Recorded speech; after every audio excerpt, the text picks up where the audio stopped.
Muy buenos días, hermanos, tengan todos. Les invito, hermanos, a ir rápidamente a la carta de Tito. Vamos a empezar, vamos a leer nuevamente los primeros 4 versículos y retomaremos, hermanos, esta predicación que se titula Introducción a Tito, parte 2. El domingo pasado estuvimos en parte 1 y continuaremos los versículos del 2 al 3 en lo que es la parte 2. Y dice su palabra: Pablo, siervo de Dios y apóstol de Jesucristo, conforme a la fe de los escogidos de Dios y el conocimiento de la verdad que es según la piedad, en la esperanza de vida eterna, la cual Dios, que no miente, prometió desde antes del principio de los siglos, y a su debido tiempo manifestó su palabra por medio de la predicación que me fue encomendada por mandato de Dios nuestro Salvador. A Tito, verdadero hijo en la común fe, gracia, misericordia y paz de Dios Padre y del Señor Jesucristo nuestro Salvador. Oremos, hermanos. Amado Padre y Señor nuestro que estás en los cielos, reinando con poder y gloria, a ti sea toda la gloria y toda la honra por los siglos de los siglos, Señor. Que esta mañana podamos reconocer, Señor, que tú eres y seguirás siendo Dios por los siglos de los siglos. Tú eres Dios eterno, Dios que nunca cambia, que nunca miente, que cumple sus promesas, que cumple su palabra. Padre Santo, venimos delante de ti, Señor, nuevamente, Señor, pidiendo, Señor, que tengas misericordia de nosotros, Señor. Y nos presentamos, Señor, únicamente por el sacrificio de Cristo, Señor, que satisfació la ira por completo, Señor, la ira que merecíamos nosotros como hombres malos, perversos y pecadores, Señor, pero tu gran amor fue manifestado a través de Cristo, nuestro Salvador. Ayúdanos, Señor, a poder escuchar tu palabra en esta mañana, Señor, que seas tú, oh Dios, testificando tu santa palabra, Señor, que sea tu Espíritu Santo, Señor, ministrando cada corazón, Señor, y que sea tu Espíritu Santo quien proclama y enseña estas verdades, Señor. Nosotros solo somos hombres viles, pecadores, que podemos nomás, Señor, presentarnos delante de ti, Señor, para ver si en algo te somos útiles, Padre. Que nuestros hermanos, que la iglesia pueda ver a Cristo en la predicación, que pueda ver a ese Dios todopoderoso. Que seas tú, Señor, tomando el control, en el nombre de Cristo Jesús. Amén. Pueden tomar asiento, hermanos. Continuaremos, como ya mencioné, hermanos, con esta serie que hemos empezado el domingo pasado, que se titula Edificando una iglesia saludable para la gloria de Dios. Ese es el propósito y el tema principal de la carta. Como mencioné, estaremos en la parte 2 del sermón, Introducción a Tito, y estaremos viendo en este sermón un poco de introducción. Luego veremos puntos como, veremos 6 puntos en este segundo sermón. Yo sé que usted toma notas, así que voy a tratar de ser claro a la hora de decirle los puntos para que pueda anotarlos. Entonces, y también le pediré un poco de su paciencia, ya que andaremos por toda la Biblia leyendo textos, hermanos, y si usted anota, es importante que los anote y los medite en casa. Pero si solo los va a anotar y no los va a meditar en casa, hermano, mejor vaya conmigo al pasaje para que comprobemos con la Escritura lo que el texto nos está diciendo. Entonces veremos puntos como una esperanza viva.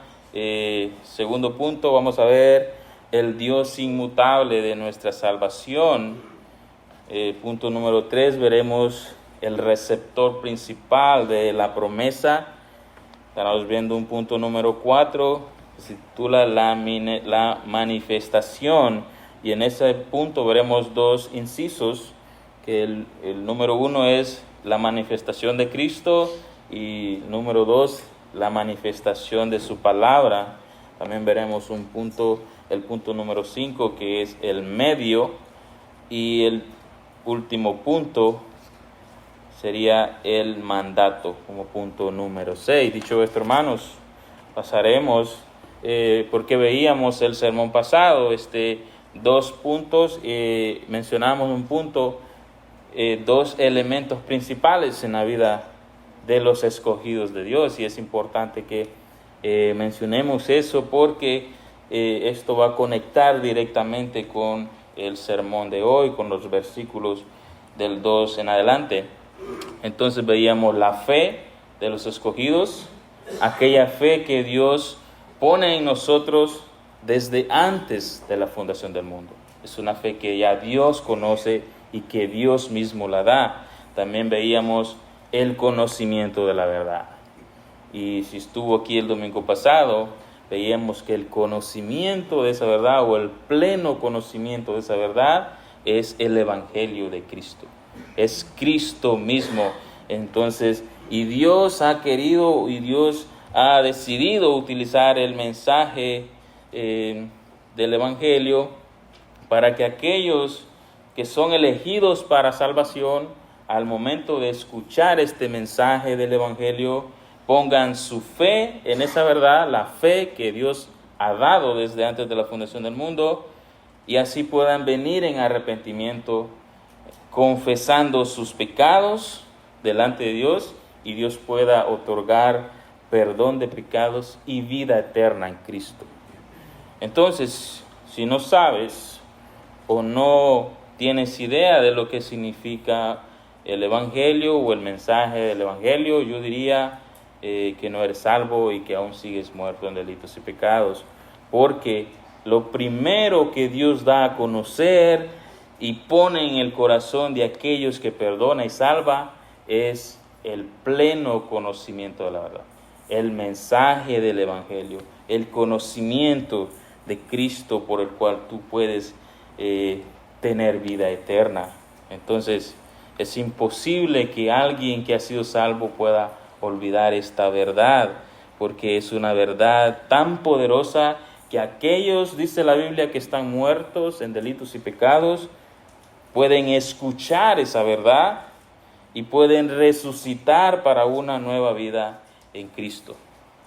Y una persona, y terminamos con eso, una persona que tiene el conocimiento de la verdad o el Evangelio, se conoce según su manera de vivir, porque el Evangelio, la fe en el Evangelio, lo que hace es que una persona, al momento de creer esa verdad, empiece a vivir una vida piadosa, una vida en piedad e inconformidad a Cristo.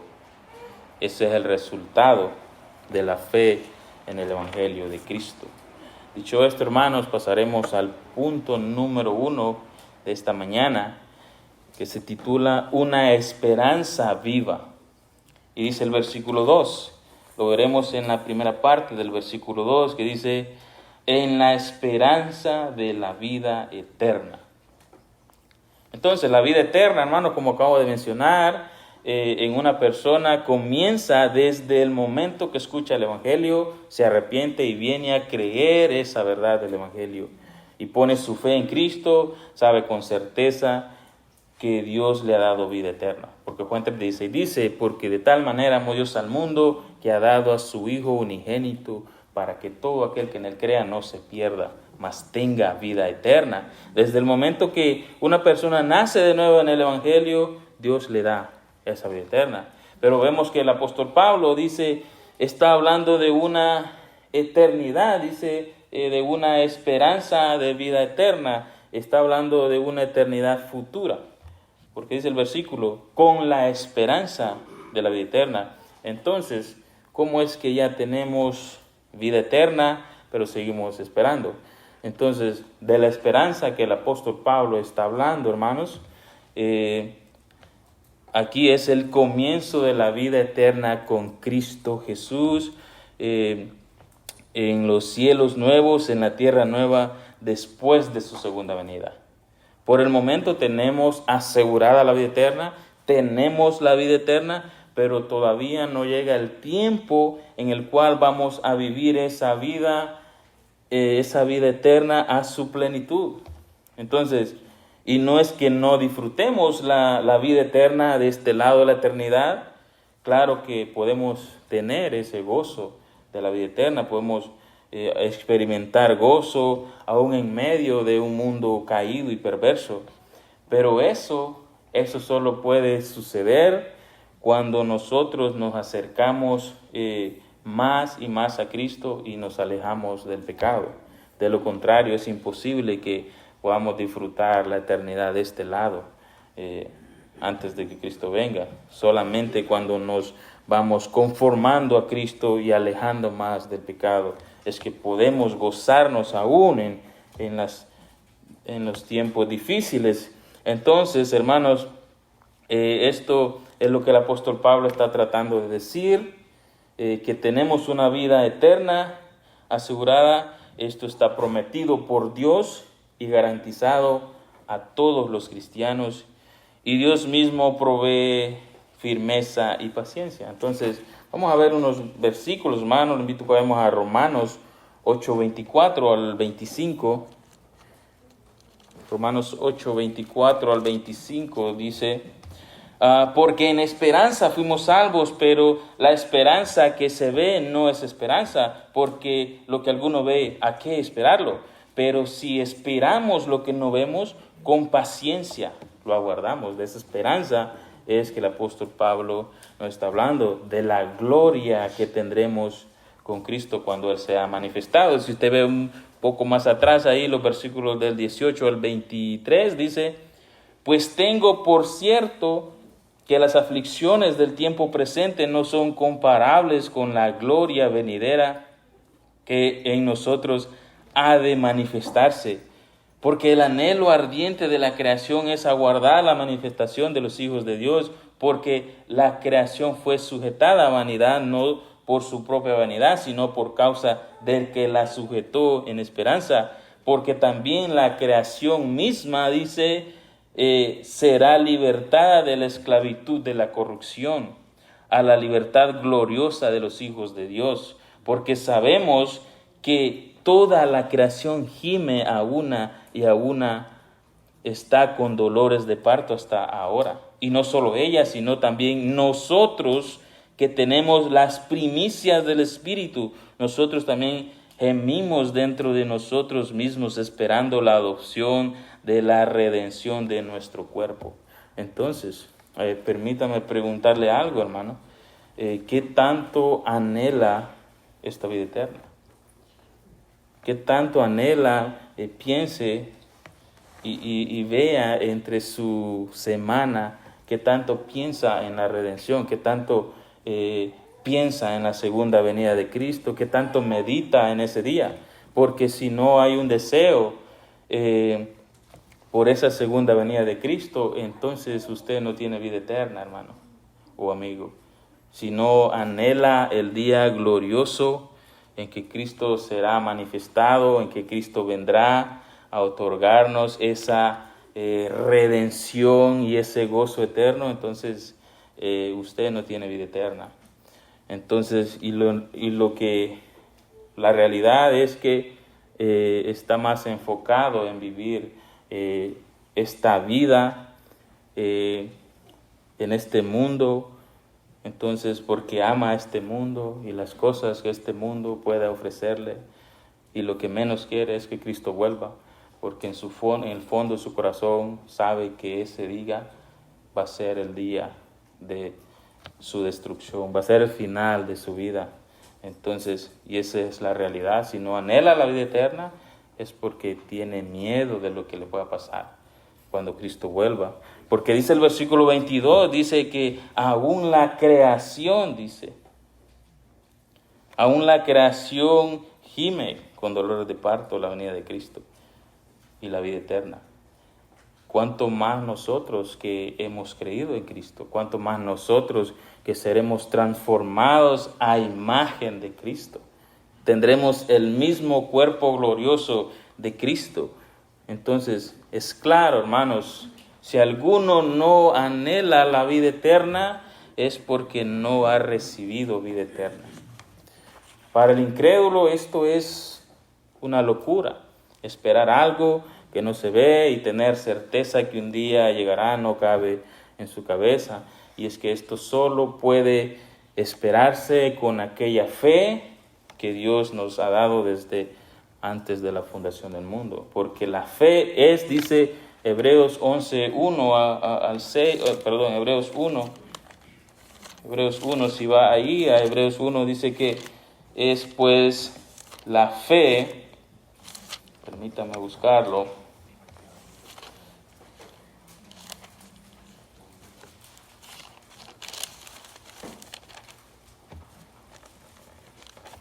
es pues la fe, la certeza de lo que se espera, la convicción de lo que no se ve. Y dice el versículo 6, pero sin fe es imposible agradar a Dios, porque es necesario que el que se acerca a Dios crea que le hay y que es galardonador de los que le buscan.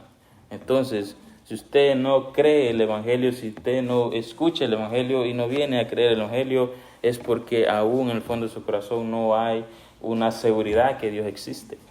Entonces, pero aquellos que ponen verdaderamente su fe, creen que le hay.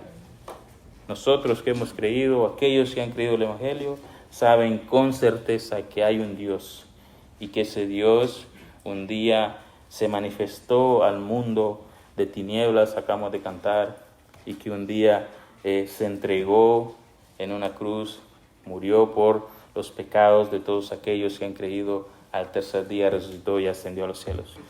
Y un día regresará por segunda vez. Y ese día va a llevarse sus escogidos y va a destruir a aquellos que no han creído. Mi esperanza de vida eterna no depende de una religión. Yo quiero que vaya a Romanos, ahí también, Romanos 5, 1 al 2. Romanos 5, del 1 al 2, dice, justificados pues por la fe tenemos paz para con Dios por medio de nuestro Señor Jesucristo, por quien también tenemos entrada por la fe a esta gracia, la cual estamos firmes y nos gloriamos en la esperanza de la gloria de Dios. Entonces, nuestra vida eterna no depende de una religión o denominación, no depende si soy evangélico, no depende si soy católico, no depende si soy bautista, adventista, testigo de Jehová, mormón, lo que quiera ponerle ahí. Mi esperanza de vida eterna, dice, depende de Cristo, porque Jesucristo mismo dijo, Juan 14:6, yo soy el camino, la verdad y la vida, y nadie viene al Padre si no es por mí. Mi esperanza de vida eterna depende de Cristo. ¿Y cómo se obtiene esa vida eterna, hermanos? Ya lo hemos dicho, pero no nos cansaremos de repetirlo. Y vamos a Efesios 1, 13 al 14. Efesios 1, 13 al 14 dice, en él, hablando de Cristo, también vosotros, habiendo oído la palabra de verdad, el evangelio de vuestra salvación, y habiendo creído en él, fuisteis sellados con el Espíritu Santo de la promesa, que es las arras de nuestra herencia hasta la redención de la posesión adquirida para alabanza de su gloria. Entonces, como mi vida no depende de ninguna religión o denominación que mencioné anteriormente, pero si en estas religiones o denominaciones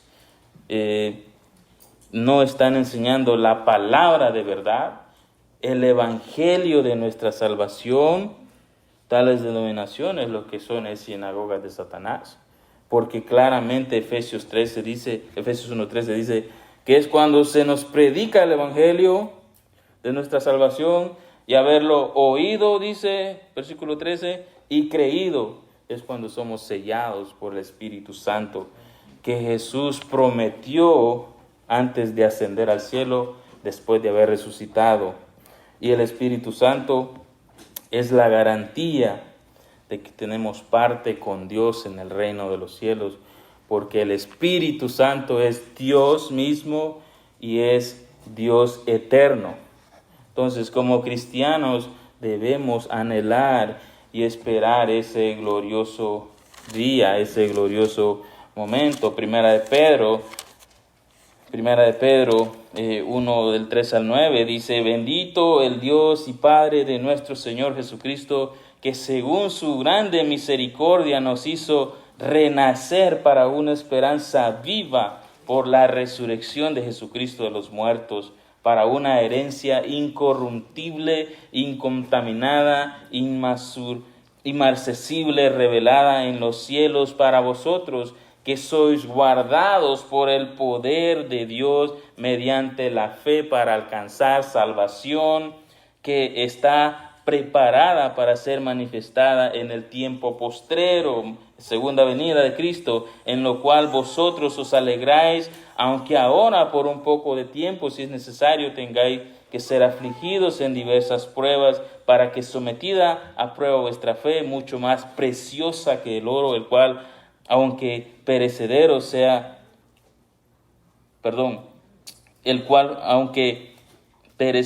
se prueba con fuego, sea hallada en alabanza, gloria y honra cuando sea manifestado Jesucristo, a quien amáis, dice el versículo 8, sin haberle visto. En quien creyendo, dice, aunque ahora no lo veáis, os alegráis con gozo inefable. Y dice el versículo 9, obteniendo el fin de vuestra fe, que es la salvación de vuestras almas. Entonces, hermanos, mientras esperamos, dice el texto, habrán dificultades, aflicciones, diversas pruebas, pero eso solo es para que nuestra fe sea aprobada y para que podamos gozarnos mientras no vemos a Cristo, y para que podamos tener la certeza de que Cristo vendrá y nos llevará juntamente con Él. Pero debemos gozarnos en Cristo porque somos guardados en Él por el poder de Dios. Punto número 2, hermanos. El Dios inmutable de nuestra salvación. Entonces, es muy interesante cómo el apóstol Pablo introduce esta gran verdad en medio o al principio de esta carta. Entonces, porque aparentemente, recuerde que la isla de Creta, donde se está enviando esta carta al joven pastor Tito, es una isla donde la mentira, el engaño y la falsedad predominan. Entonces, pero Pablo le dice a Tito, y dice el versículo, ahí en el versículo, la segunda parte, le dice: en una esperanza de vida eterna, la cual Dios, que no miente. Entonces, Pablo le dice a Tito, Dios no miente, Dios es soberano, Él está en su trono y todo está en su total control. Entonces Pablo deja claro esto en medio de tanto engaño, tanta falsedad, tanta corrupción. Pablo dice, Dios no miente.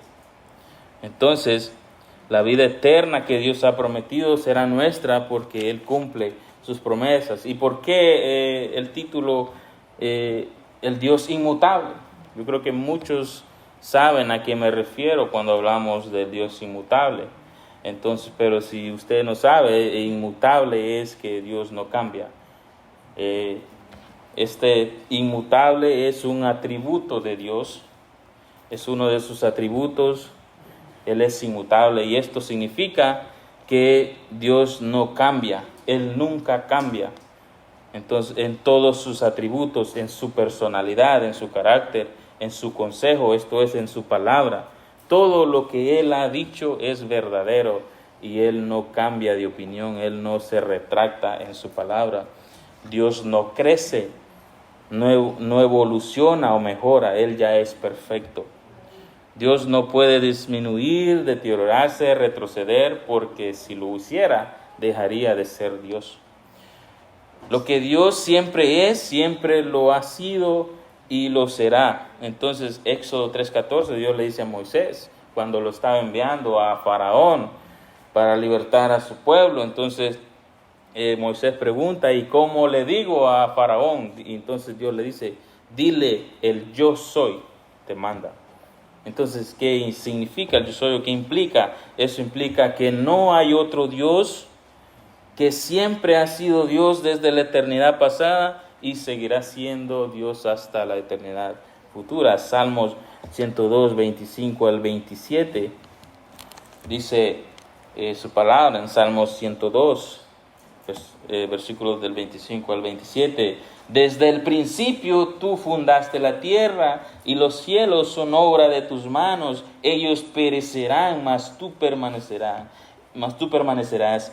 Y todos ellos como una vestidura se envejecerán, como un vestido los mudarás y serán mudados. Pero tú eres el mismo y tus años no acabarán. No es que Dios tenga edad, sino que esto es algo simbólico, refiriéndose que Dios no tiene principio ni fin. Él es eterno.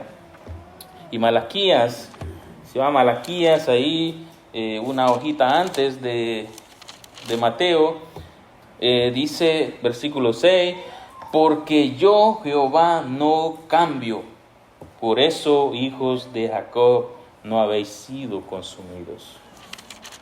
Entonces, hermanos, Dios no cambia de opinión ni anula un decreto con otro. No hace una promesa y después quita la promesa. No amenaza y después no ejecuta. Si Dios promete algo, Él lo cumple porque Él es inmutable, porque Él no cambia. Si Dios dijo que va a castigar el pecado con la muerte, Él lo hará porque Él es inmutable. Números 23, yo creo muchos saben este pasaje también. Números 23, 19 dice, Dios no es hombre para que mienta, ni hijo de hombre para que se arrepienta. Él dijo y no lo hará. Habló y no lo ejecutará. Si Él dice algo, hermanos, Él lo va a hacer, porque Él es inmutable.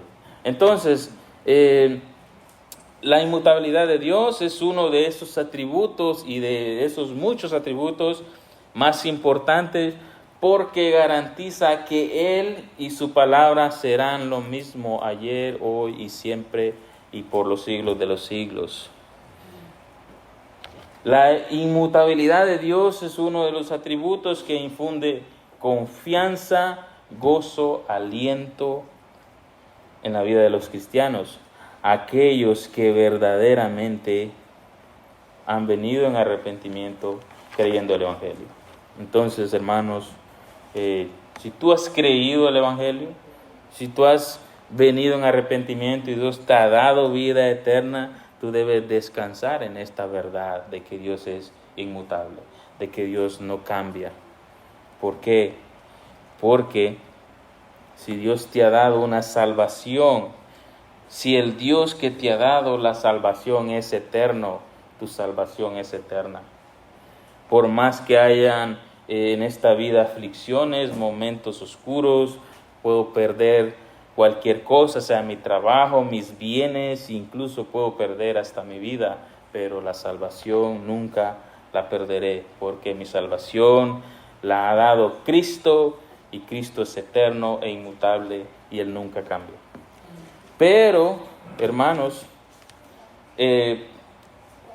porque el Dios inmutable, el yo soy, ha dicho que todo aquel que se arrepiente y cree en Cristo no se perderá, sino que tendrá vida eterna en el reino de los cielos. Pero también la inmutabilidad de Dios es uno de esos atributos que infunde terror en la vida de los que aún no han creído el Evangelio. ¿Por qué? ¿Por qué infunde terror? Y si no has creído el Evangelio y si no tienes temor de esto, pues deberías. Porque el Dios que no cambia y no miente ha dicho que echará al infierno, al lago que arde con fuego, donde el gusano de ellos no muere y el fuego nunca se apaga a todos aquellos que no quieren creer el Evangelio. Romanos 2:5 al 8 dice, si usted va ahí a ver ese texto, lo que dice, Romanos 2:5 al 8 dice, pero por tu dureza y tu corazón no arrepentido, atesoras para ti ira para el día de la ira y de la revelación del justo juicio de Dios, el cual pagará a cada uno conforme sus obras, vida eterna a los que perseverando en hacer el bien buscan gloria, honra e inmortalidad, pero ira y enojo a los que son contenciosos y no obedecen la verdad, no obedecen el Evangelio, no creen el Evangelio, sino que obedecen la injusticia. Tribulación y angustia sobre todo ser humano que hace lo malo, el judío primeramente y el griego. Entonces, claramente dice el texto, hermanos, que para el incrédulo esta verdad infunde terror, porque Dios no miente, Dios no cambia de opinión. Si Él ha dicho algo, Él lo hará. Punto número 3. El receptor principal de la promesa. Entonces el apóstol Pablo sigue diciendo aquí en los versículos, en el versículo 3, dice, el Dios que no miente prometió desde antes del principio de los siglos. Entonces está hablando de una vida eterna que todo cristiano tiene asegurada y que fue prometida, dice el texto, desde los tiempos eternos, obviamente por un Dios eterno e inmutable. La pregunta es, ¿a quién se le hizo esta promesa? ¿Quién recibió esta promesa si nosotros aún no existíamos? Porque el texto dice que Dios lo prometió antes del principio de los siglos, antes de los tiempos eternos. ¿Quién fue el receptor principal de esta promesa? Le invito a que vayamos a Juan 6:37.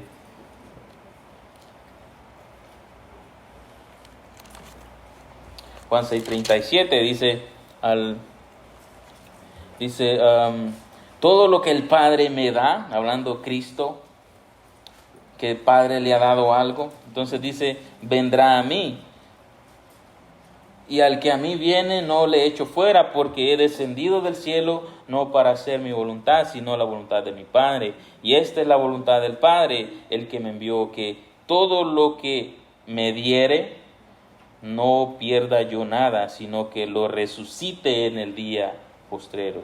Y esta es la voluntad del que me envió, del que me ha enviado, que todo aquel que ve al Hijo y cree en Él tenga vida eterna, y yo le resucitaré en el día postrero. Dice el versículo 44, dice, ninguno puede venir a mí si el Padre que me envió no lo trajera, y yo le resucitaré en el día postrero. Entonces, la promesa fue hecha de Dios Padre a Dios Hijo.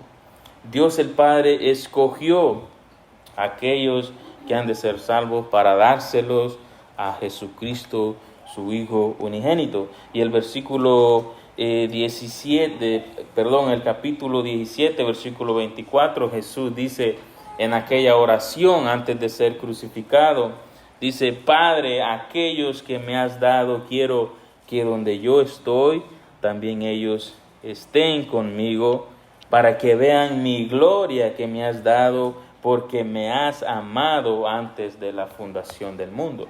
Entonces, el Padre le dio a muchos a su Hijo, y ese regalo fue en ese tiempo, en esa conversación trinitaria, cuando Dios escogió a aquellos para dárselos a su Hijo. Jesús afirma que cada persona que cree en Él es escogida por Dios el Padre y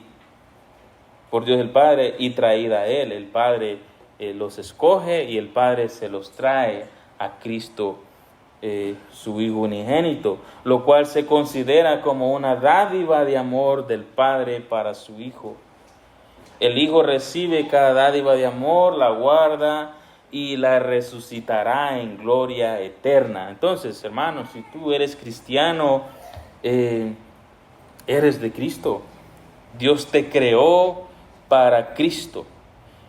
Fuiste creado por medio de Él, por medio de Cristo, dice Colosenses 1:15, fuimos creados por medio de Él y para Él. En un tiempo éramos extraños, sí, y enemigos de Cristo en nuestra mente, haciendo malas obras, pero ahora Cristo nos ha reconciliado mediante la sangre que derramó en la cruz en su cuerpo de carne, por medio de la muerte, para presentarnos ahora, dice la palabra, santos y sin mancha e irreprensibles.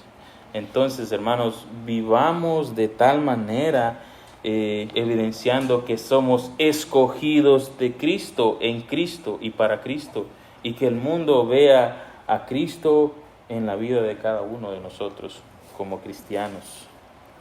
Punto número 4, la manifestación. Entonces, en este punto veremos dos subpuntos.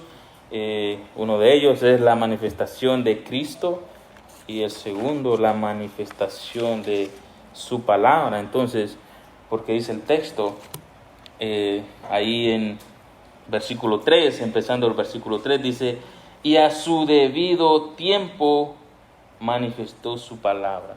Entonces, esto significa el momento preciso, año, mes, día y hora en que Dios determinó que Jesucristo iba a manifestar su palabra.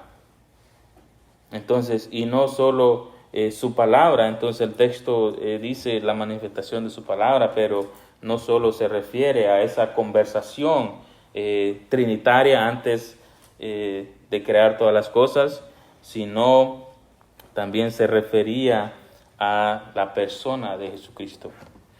Era el tiempo, se refiere al determinado tiempo que Jesucristo iba a manifestarse como sacrificio propiciatorio por los pecados de aquellos que el Padre escogió para dárselos. Entonces, vamos a ver el primer subpunto, la manifestación de Cristo.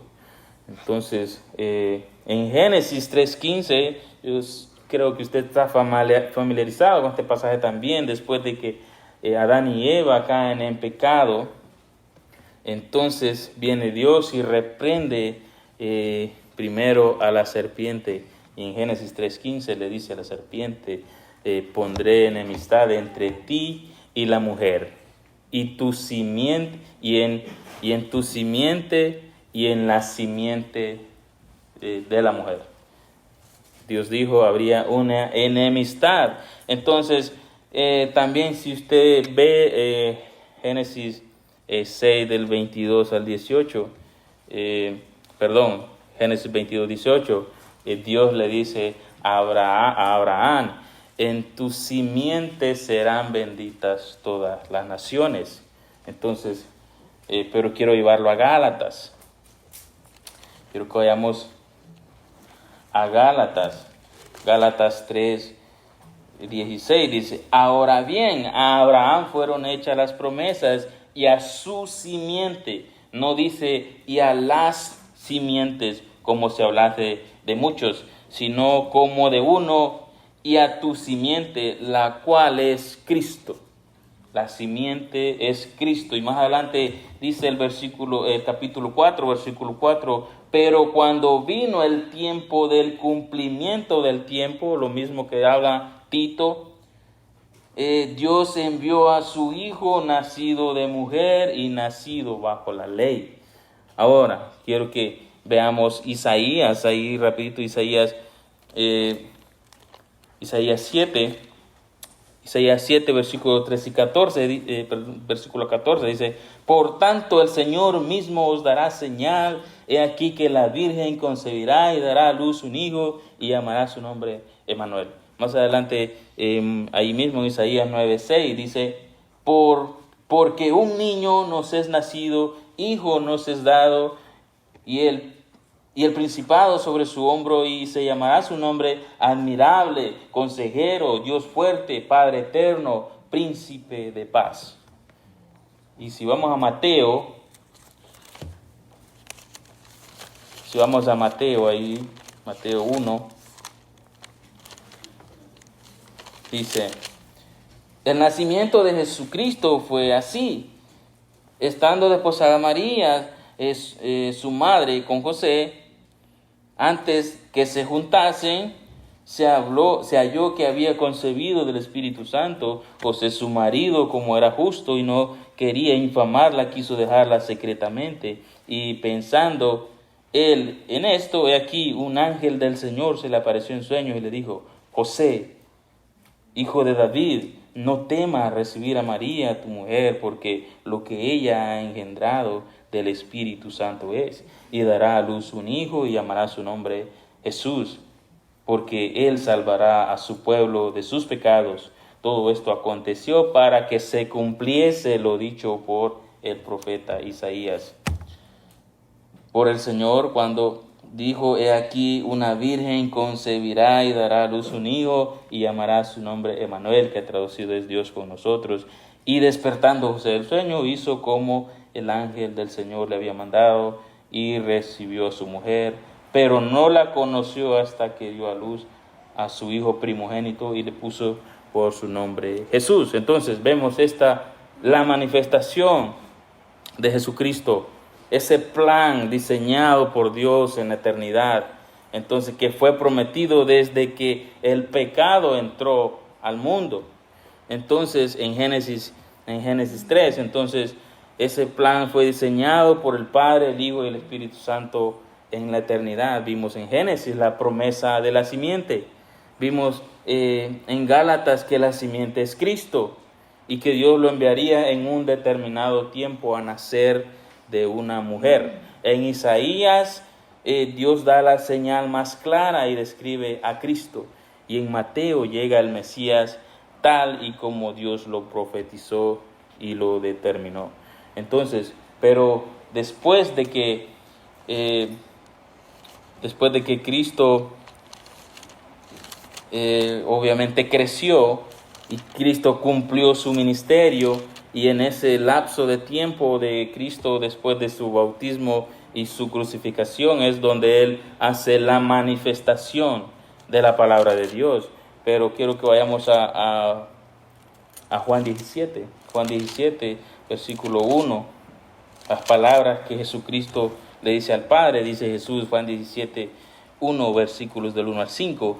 Dice, estas cosas habló Jesús y levantando los ojos al cielo dijo, Padre, la hora ha llegado, o a la hora en que Él iba a ser crucificado. Entonces, dice, glorifica a tu Hijo para que también tu Hijo te glorifique a ti, como le has dado potestad sobre toda carne para que dé vida eterna a todos los que le distes. Y esta es la vida eterna, que te conozcan a ti, el único Dios verdadero, y a Jesucristo, a quien has enviado. Yo te he glorificado en la tierra, he acabado la obra que me diste que hiciese. Ahora pues, Padre, glorifícame a tu lado, al lado tuyo, con aquella gloria que tuve contigo antes de que el mundo fuese. Entonces, aquí en Juan, Jesús dice, Padre, ha llegado la hora. Entonces ha llegado el punto principal, lo más importante, la crucificación, muerte y resurrección de Cristo. Por eso en Timoteo 2:5 al 6, Timoteo 2:5 al 6 dice, porque hay un solo mediador entre Dios y los hombres. Y dice, Jesucristo, hombre. Y el versículo 6, ahí más adelantito, dice, el cual se dio a sí mismo en rescate por todos, el cual se dio testimonio a su debido tiempo. Y es al tiempo que habla Tito aquí, porque Tito dice, y a su debido tiempo manifestó. Dios manifestó a su Hijo primeramente y también su palabra. Entonces, esa es la manifestación de la vida de Jesucristo. Esa es la manifestación de la persona de Jesucristo como hombre, porque como pecadores nosotros necesitamos un hombre humano, para que pueda presentarse delante de Dios para interceder por nosotros. Pero como dice Salmos 14, 2 al 3, dice que Jehová miró, dice, desde los cielos. Jehová miró desde los cielos, dice, a los hijos de los hombres, para ver si había algún entendido que le buscara. Todos se desviaron, a una se han corrompido, no hay quien haga lo bueno, no hay ni siquiera uno. Entonces, hermanos, por eso era necesario que Cristo, siendo Dios, se humanara, se manifestara en cuerpo, para que así pudiera presentarse delante de Dios como sacrificio por nuestros pecados. El mundo estaba bajo condenación, no había nada que pudiera agradar a Dios. Entonces, no había sacrificio de animales ni nada que pudiera otorgarnos perdón. Por eso Hebreos 10 dice que la sangre de los toros y de los machos cabríos nunca puede quitar los pecados. Entonces, por lo cual dice, al ver esto, Cristo, al ver que no hay nada bueno que el Padre vea en este mundo caído, y ve que Dios no se complace en sacrificios o en toros o en animales, entonces Cristo dice, lo narra Hebreos, por lo cual entrando en el mundo dice, sacrificio y ofrenda no quisiste, mas me preparaste cuerpo. Dios preparó cuerpo para Cristo, dice, entonces dije, he aquí que vengo, oh Dios, para hacer tu voluntad.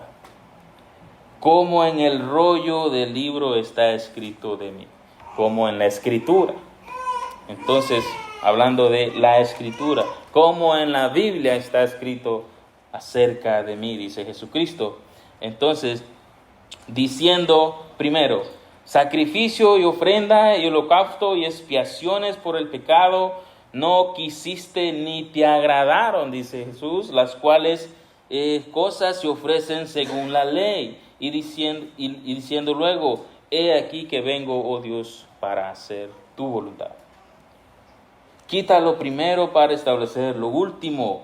En esa voluntad somos santificados mediante la ofrenda del cuerpo de Jesucristo hecha una vez y para siempre.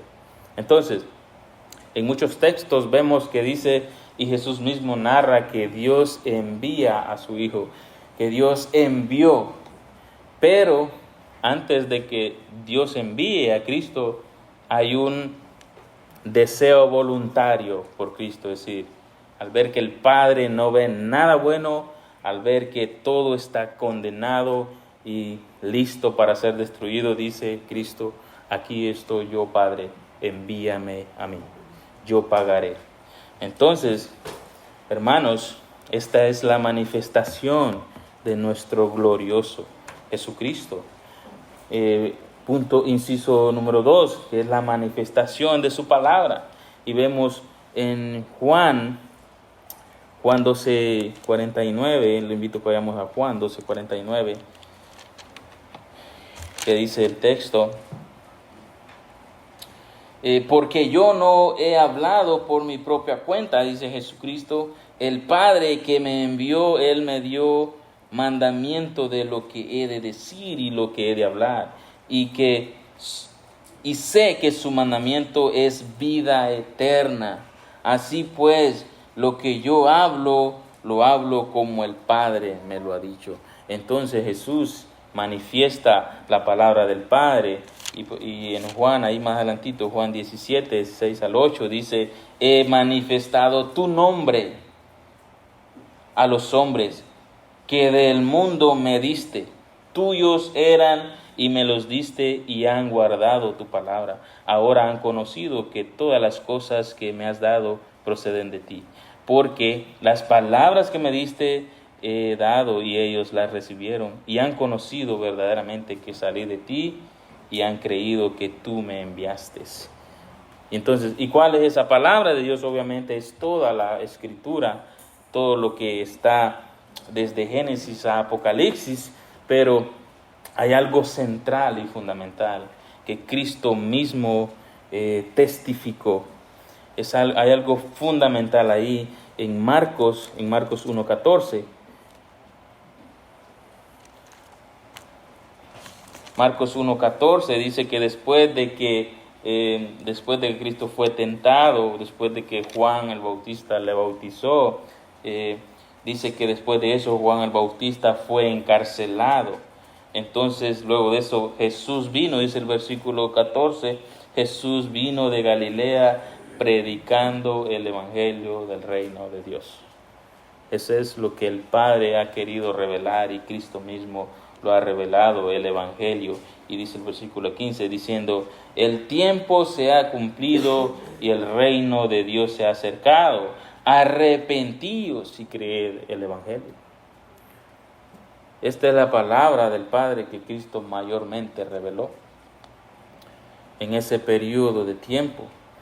Entonces, que el mundo entero está muerto en delitos y pecados y está destituido de la gloria de Dios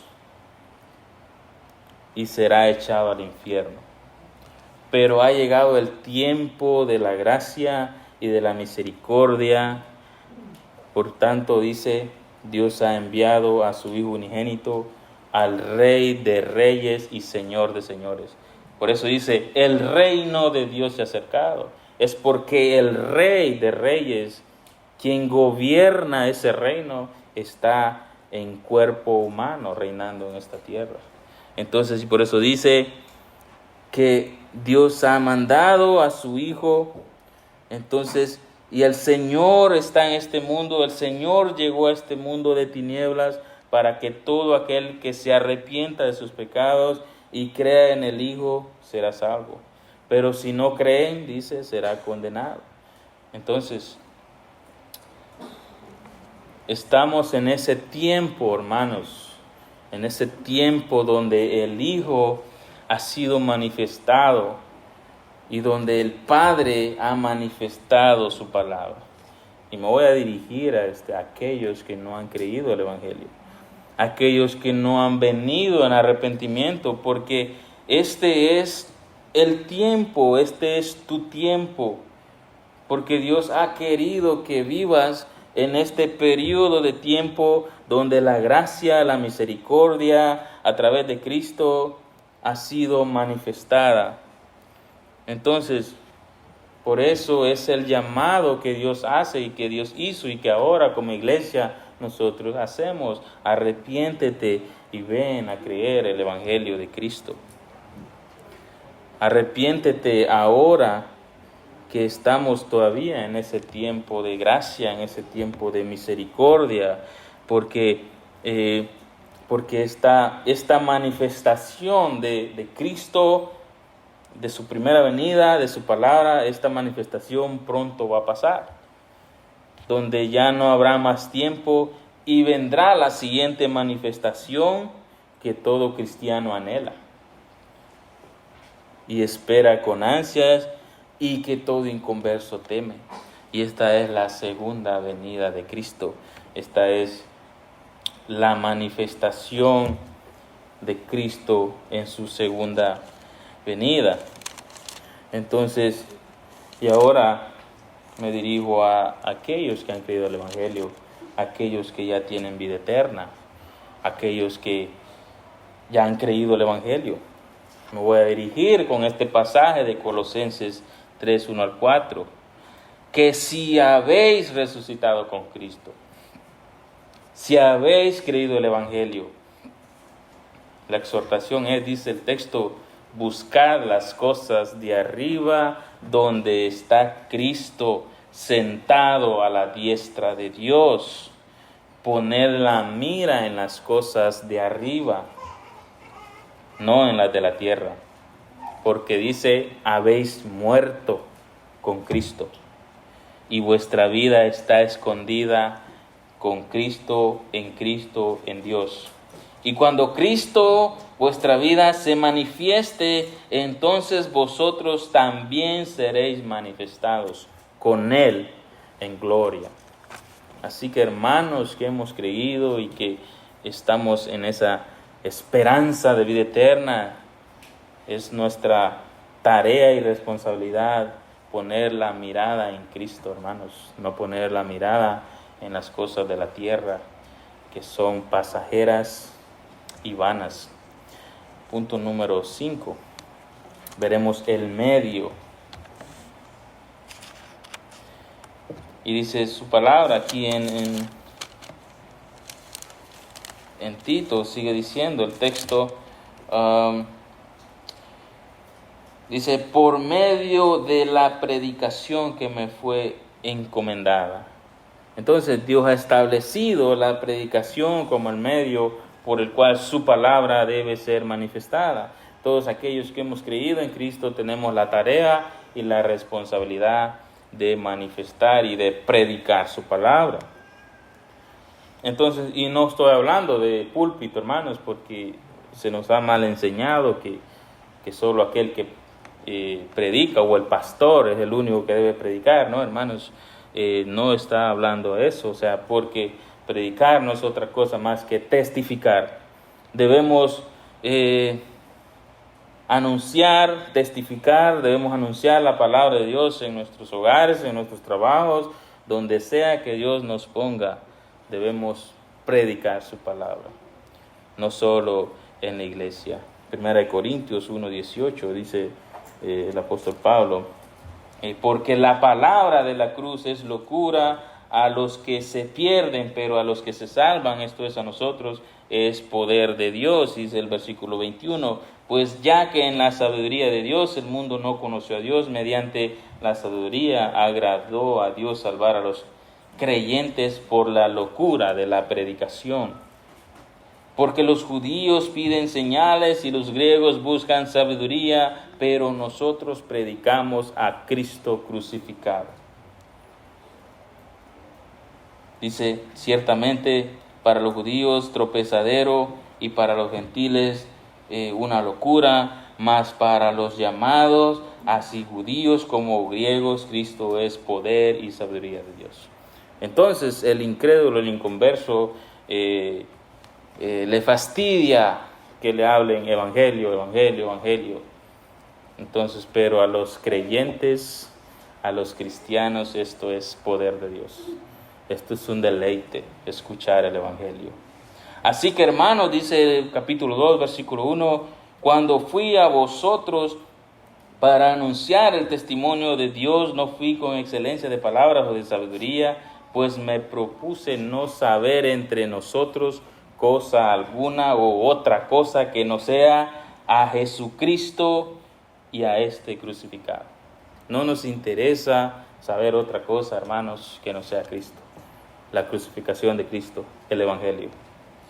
Entonces, esto es lo que predicamos desde este púlpito, hermanos, como iglesia.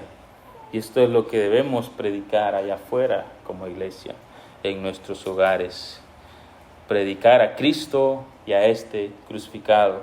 Es la tarea de la iglesia verdadera, manifestar a Cristo por medio de la predicación de su palabra. Porque si Cristo no es manifestado, si la obra de Cristo en la cruz no es proclamada y si su nombre no es exaltado, entonces todo esto no es una predicación, esto es simplemente palabrerío vacío y sin sentido, porque la predicación no es, hermanos, para contar chistes o entretener a la gente o contar testimonios de la vida mundana. Si vamos a contar un testimonio, ese debe ser el testimonio de Cristo, a Cristo crucificado, porque no somos o no tenemos que programar programas para entretener a la gente y que se llene la iglesia. No nos interesa eso, hermanos. Lo que queremos es predicar a Cristo para que aquellos que están un día vayamos juntos a la gloria eterna que Dios tiene preparada para todos aquellos que se arrepienten. La palabra de Dios determina y debe determinar la predicación. No es el predicador quien decide qué predicar. No es el que se para en este púlpito que decide qué va a predicar. Es la palabra que determina todo. Y si la palabra de Cristo no está abundando en la predicación, entonces esto no es predicación. Póngale cualquier otro nombre, pero no es predicación, sino una herejía. Punto número 6, hermanos, y con esto voy cerrando. El mandato. Entonces, dice el texto,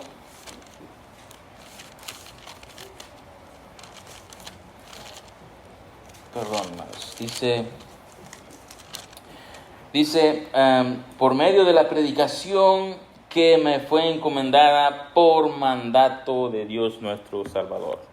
Entonces, esto no es invento de nosotros como Iglesia Bautista Trinidad, mucho menos es invento de Pablo. Dice el texto, esto es por mandato de Dios nuestro Salvador.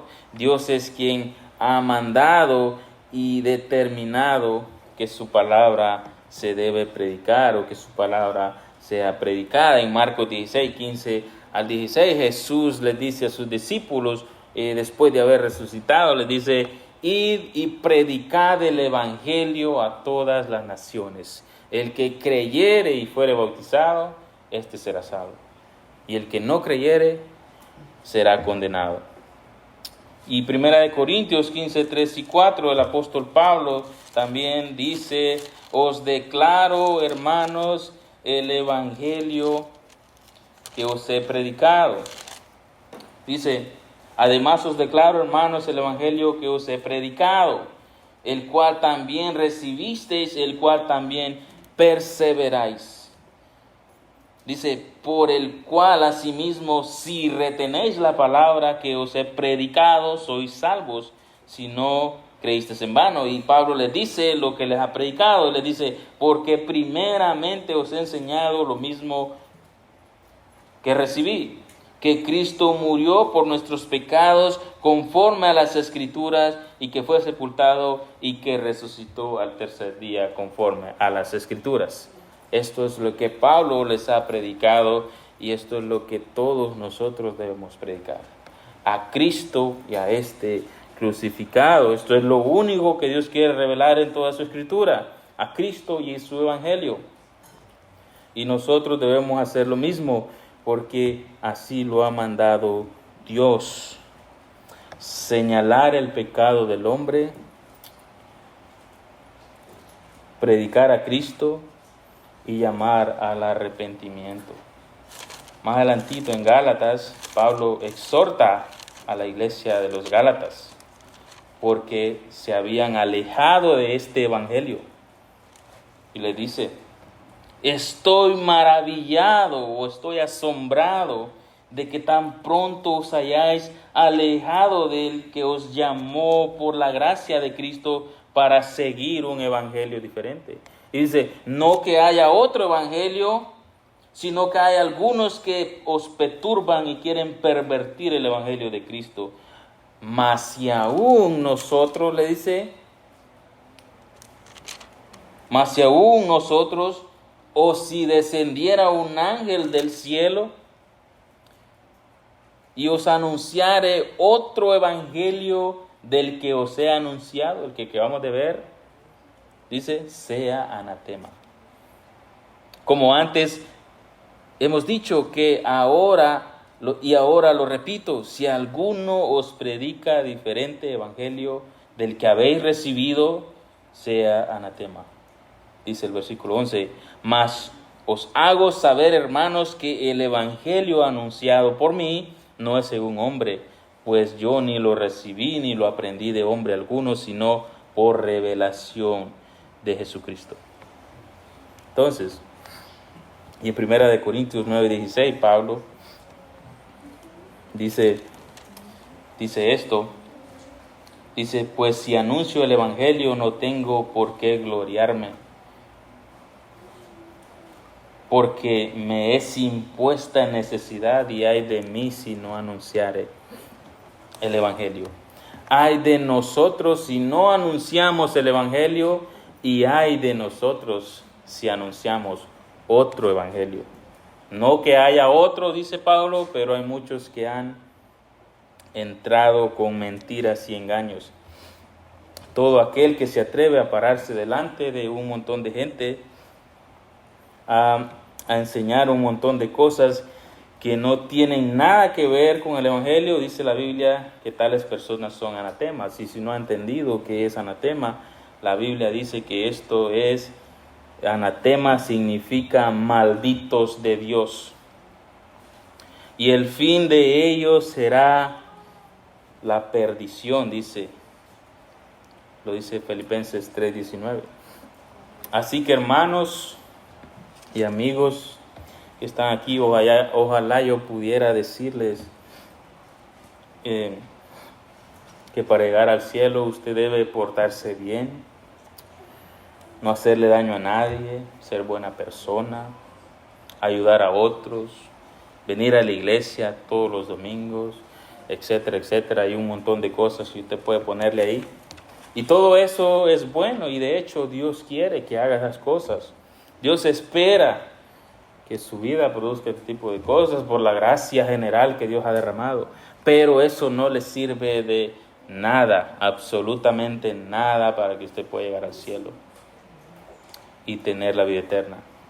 Porque para llegar al cielo, para tener vida eterna, usted debe primero reconocer que es un pecador. Segundo, que está destituido de la gloria de Dios. Tercero, que merece ser echado al infierno. Usted debe reconocer eso. Y si usted reconoce eso, puede venir delante de Dios y confesar sus pecados delante de el que es fiel y justo para perdonarle y limpiarle de toda maldad. Jesucristo fue quien demostró el amor de Dios hacia nosotros, que aún nosotros siendo malos y pecadores, murió en esa cruz, fue sepultado, pero al tercer día resucitó.